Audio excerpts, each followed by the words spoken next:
Hi, I'm William at Moose Valley Equipment, and inspired by a recent Facebook discussion, I'll post a screenshot here, pause if you want to read it, and our customer questions we get asked all the time: can you track and cut at the same time with one of our flails on a mini excavator? So we figured, let's get one out, let's try it out, we'll put it to the test, see if we can track and cut at the same time. So this is one of the flails we sell, the Cangini TC1 model. This is a TC1-60, 600mm cut width, 60cm with the swinging hammer drum.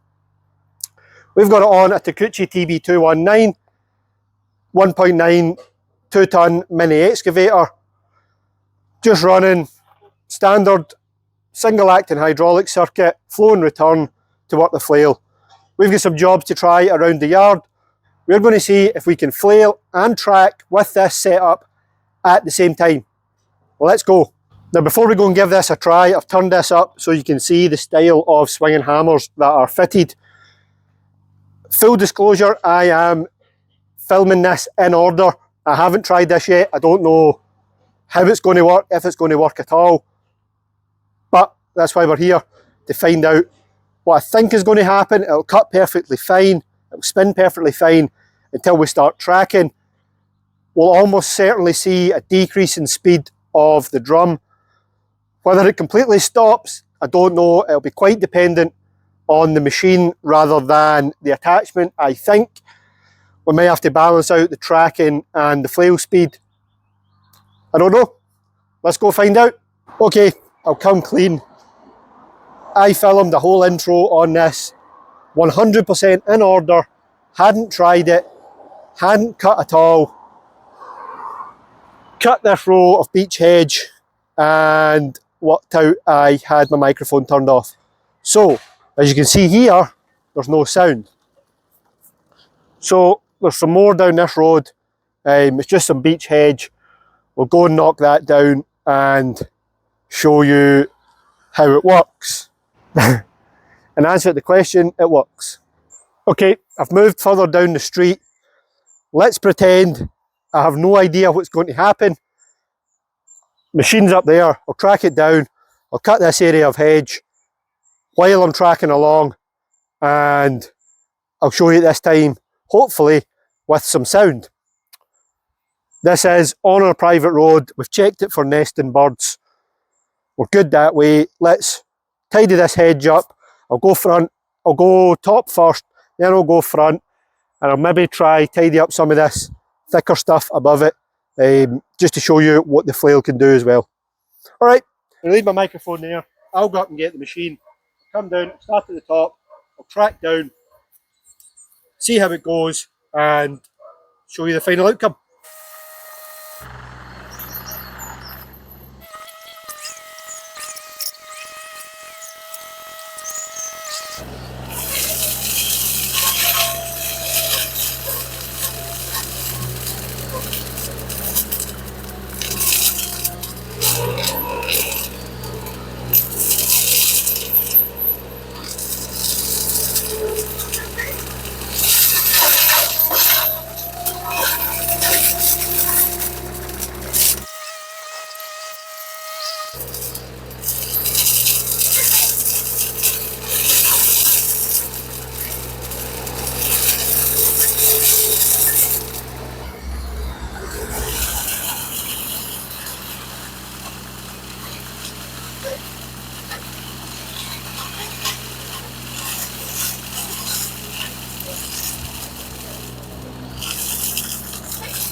Uh-huh. Why does that make a difference? He wants me to move. He's got stage fright. 100%. The question was, can you track and cut at the one time? I think we've proven the fact that at least with this setup, the Cangini Flail on the Takeuchi, we can 100% track and cut at the one time. Couple of notes personally, you'll have seen when I was doing the face of the hedge that the geometry on this hitch bracket needs adjusted because I'm that far out.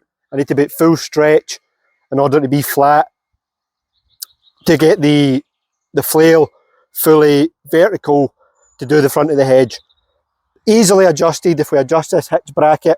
If we make this hitch bracket where the pins are like this, it'll kick the bottom of the flail out and it'll make that part easier. Would it be my choice of tool just for hedge rows like this? Possibly not. Hedge trimmer might be better. We'll do another video on that. I've got the rest of this hedge to do anyway, so we'll do another video comparing the hedge trimmer to this. I think for the tops of the hedges it'll be much of a muchness. I think for the face the hedge trimmer will be easier used. The one other point, when we're doing the face of the hedge with this, it's difficult to gauge how far away the sort of depth of field is for where the flail is to the front of the hedge. It just takes a little bit of practice. But if the question is, can you cut and track at the one time with a hydraulic flail? Yes, 100%. This setup, I think we've proved it, can track and cut at the one time. We will find, I'll try and find some heavier material as well. The principle will be the same, we might just have to track that little bit slower. But yeah, pleased with that. It's exceeded my expectations. Hopefully that answers some questions around the flail. If you have any more questions, you want us to try out anything else, any other ideas for videos, please leave us a comment below. If you want any more information on these, leave me a comment, I'll do my best to answer it. Or visit the website moosevalley.com. These are listed under excavator flails. And if you like what we're doing, you like our videos, please subscribe to the channel. It does help a lot. We'll try and do more videos like this where we get the attachments out, we get using them. Hopefully we take some suggestions from you as to some videos to try, some things to try with them. I'm up for trying, within reason, whatever you think. So yeah, thanks again for watching. Join us next time. Cheers!